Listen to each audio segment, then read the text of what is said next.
Assalamu alaikum wa rahmatullahi wa barakatuh. Em nome de Allah, o clemente e misericordioso, louvado seja Deus, Senhor do Universo.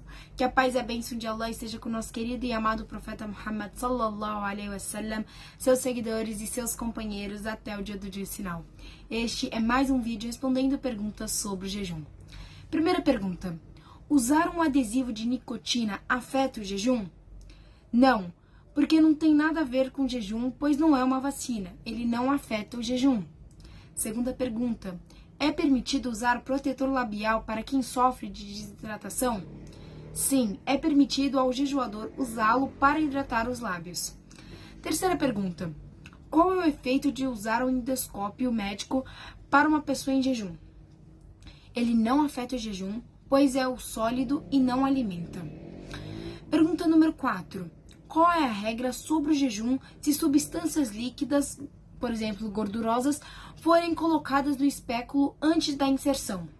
Se feito assim, aqui o jejuador quebra o jejum com essa substância. Isso porque ele quebra o jejum sozinho, pois é uma substância nutritiva e entrou no estômago e nutriu. Então, quebra o jejum por esses seguintes motivos. Pergunta número 5.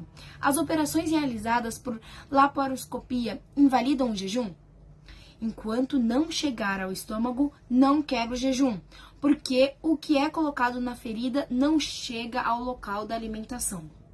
Pergunta número 6. Inserir um tubo fino nas artérias afeta o jejum para fotografar ou tratar os vasos do coração ou de outros órgãos? Não afeta, desde que não sejam colocados materiais gordurosos, materiais líquidos nas sondas se forem inseridas pela boca, como inserir um telescópio pela parede abdominal para examinar as vísceras ou realizar umas operações nelas. Pergunta número 7. Pode haver a necessidade de colher amostras do fígado ou de outros órgãos. Então, isso invalida o jejum? Não invalida o jejum, a menos que seja acompanhado de soluções orais ou substâncias gordurosas. Já dissemos que essas substâncias gordurosas são nutritivas, o que quebra um jejum. Pergunta número 8. Tirar uma amostra de sangue para analisar invalida o jejum? Se o sangue for pouco, não atrapalha o jejum. E se for muito, é melhor compensar esse dia, tomando cuidado. Pergunta número 9. Semelhante à pergunta anterior, a doação de sangue afeta o jejum? Não afeta, mas é melhor deixá-lo durante o jejum, por medo de causar fraqueza a alguns dos que estão jejuando e levar à quebra do jejum. Então, é aconselhável a fazer depois do Ramadã. Pergunta número 10. A transfusão de sangue para um paciente em jejum afeta seu jejum? Não afeta, porque o sangue é portador de comida, bebida e oxigênio e não é comida ou bebida. O que o sangue contém de nutrientes é uma coisa pequena e é uma coisa subsidiária no sangue e não a principal. Por isso, não afeta o jejum. Pergunta 11. O jejuador soprou pelo nariz e um pouco de sangue entrou em seu estômago. Então, seu jejum foi invalidado? Não quebra o jejum, porque foi sem a sua escolha. Mas se ele engoliu sangue por escolha e lembrando que estava em jejum, então ele deverá compensar aquele dia. Pergunta 12. A diálise peritoneal estraga o jejum do paciente?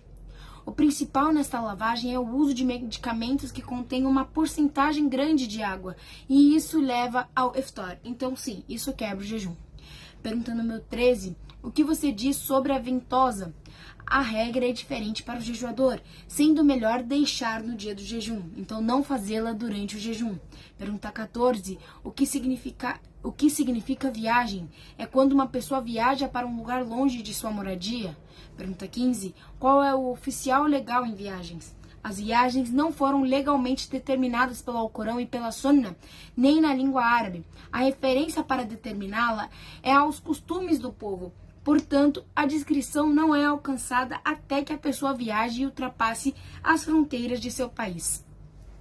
Espero que todos tenham entendido. Nesse vídeo a gente falou sobre coisas mais de exames, operações, e são muito importantes porque muitas pessoas se perguntam se podem fazer essas coisas no Ramadã. Algumas coisas são sim permitidas, outras não, por serem nutritivas e sendo assim estragando ou tirando o intuito, o objetivo do jejum. Espero que todos tenham entendido. Qualquer dúvida é só deixar nos comentários que eu terei o prazer de responder. Wassalamu alaikum wa rahmatullahi wa barakatuh.